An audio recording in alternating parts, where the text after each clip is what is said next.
ബേക്കാവും കുഴക്കാവും കടലയും ഇട്ടിട്ട് ഒരു ഗസിയാണ് ഇന്ന് ഉണ്ടാക്കാൻ പോകുന്നത്. ആദ്യം പോത്തി വെച്ച കടലെല്ലാം എടുത്തിട്ട് ഒന്ന് കയറ്റി, വെളുത്ത കടലയാണ് ഞാൻ എടുത്തത്, ഇനി വെട്ടർ വെളുത്ത കടലാണ്.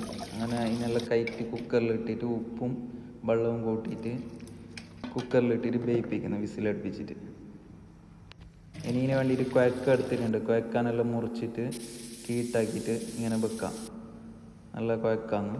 പിന്നെ ഒരു ബേക്ക എടുക്കാം, ബേക്കാൻ്റെ തൊലി എടുത്തിട്ട് ബേക്കാം ഇതുപോലെ മുറിച്ചിട്ട് വെള്ളത്തിലിട്ടിട്ട് വെക്കാം. ഇപ്പോൾ നമ്മളെ കടല ബന്ധിട്ട് വന്നിട്ടുണ്ട്. അപ്പോൾ ഈ കടലക്ക് കുഴക്ക, ബേക്ക, പിന്നെ മുറിച്ച് വെച്ച ഉള്ളി, തക്കാളി, പച്ചമുളക്, ഇഞ്ചി, വെളുത്തുള്ളി എല്ലാം കൂടിയിട്ട് ഒന്നിച്ചിട്ട് ഇട്ടിട്ട് കൊടുക്കാം. ഇനി ഇതിലേക്ക് ഉപ്പ്, മഞ്ഞൾപ്പൊടി, മുളക് പൊടി, മല്ലിപ്പൊടി, പിന്നെ പച്ചക്കറി മസാല എല്ലാം കൂടി ഇട്ടിട്ട് കുക്കർ അടിച്ചിട്ട് ഒന്നും കൂടി വേവിപ്പിക്കാം. ഇനി മിക്സിൻ്റെ ജാറിൽ തേങ്ങ ഇടാം, പിന്നെ കറിച്ചപ്പല, പിന്നെ കുറച്ച് ജീരകം, കുറച്ച് വെള്ളം കൂട്ടിയിട്ട് മിക്സിയിൽ അടുപ്പിക്കാം. കുറച്ച് നേരം അരച്ചാൽ മതി, കുറേ നേരം അരച്ചിട്ട് ചാറാക്കിയിട്ട് എടുക്കേണ്ട ആവശ്യമില്ല. ഇനി ബന്ധ് വന്ന ഇതിലേക്ക് ഈ അരിപ്പിന് ഒഴിച്ച് കൊടുക്കാം, എന്നിട്ട് തിളപ്പിക്കാം.